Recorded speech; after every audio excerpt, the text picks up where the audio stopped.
Monsieur le ministre de l'Agriculture, vous connaissez, je le sais, la détresse extrême de nombreux agriculteurs qui souffrent d'un revenu beaucoup trop faible. Il y a 18 mois, pour clore les États généraux de l'alimentation, le président de la République nous a affublés d'un discours d'une grosseur, un discours d'illusionniste. Cet illusionnisme a été traduit par une proposition gouvernementale votée par l'Assemblée nationale de la loi Egalim.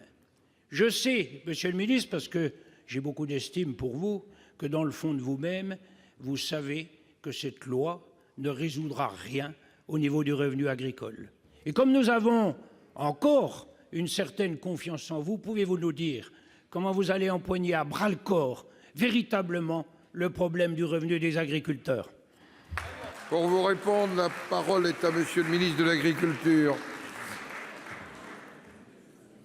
Monsieur le Président, Mesdames et Messieurs les sénateurs, Monsieur le sénateur Michel Raison, je suis d'abord très heureux de vous retrouver sur ces bancs après une absence de quelques semaines et je vous vois en très grande forme, donc très heureux de répondre à votre question. Vous savez, monsieur le sénateur, ce n'est pas de l'illusion qu'a fait le président de la République à Rungis, c'est de la raison, et vous le savez très bien. Nous étions unanimes pour dire que si nous continuions comme ça, nous allions dans le mur. Si nous laissions faire les négociations commerciales telles qu'elles se sont passées depuis 10 ans, nous allions dans le mur. 340 000 agriculteurs, 16 000 entreprises de transformation, 4 centrales d'achat. Et ce constat, nous le partageons toutes et tous. La loi a été mise derrière. C'est un pari, cette loi, l'expérimentation de l'ordonnance sur le seuil de revente à perte est pour 2 ans. Allons-y ensemble, allons-y ensemble. Et le gouvernement a pris conscience de la détresse et du revenu des agriculteurs. Dans le PLF 2019, les baisses de charges, les baisses de fiscalité, dans tout un tas de secteurs, notamment le gazole non routier, le CICE, les baisses de charges pour les COP, font que le secteur de l'agriculture est celui qui est le plus bénéficiaire de baisse de charges et de fiscalité. Je vous l'ai déjà dit ici, c'est absolument une réalité. Les chiffres sont têtus, le budget est têtu et le rapporteur général du budget ne me démentira pas. Ensuite, nous voulons aller beaucoup plus loin. Et pour aller beaucoup plus loin, monsieur Raison, nous avons besoin de tous. De tous.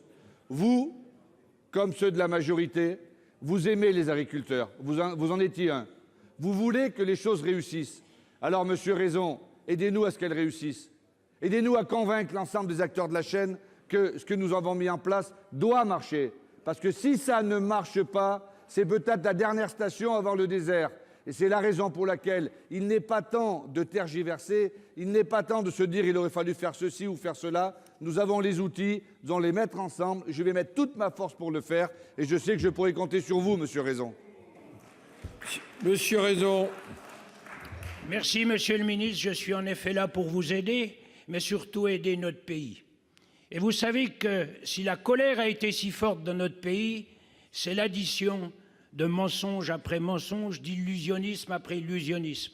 Et vous savez comme moi que ce n'est pas en essayant de modifier quelques petites règles en matière de négociation commerciale, un CM2 le comprendrait, que ça va toucher quoi que ce soit dans le revenu agricole. Et le revenu, vous l'avez dit, est en effet fait d'une colonne de prix, de recettes, mais de charges aussi. Vous n'avez rien touché aux charges. Le gasoil, il y a des années qu'il est comme ça, qu'il est détaxé, parce qu'on ne brûle pas le gasoil sur les routes. Monsieur le ministre, empoignez 2 choses prioritairement, les charges des agriculteurs, la complexité administrative, et n'oubliez pas la réforme de la politique agricole commune, qui fait partie d'une des recettes des agriculteurs. Le prix, ça n'est pas le levier du politique. Le levier du politique, c'est les charges et la politique agricole commune. Merci.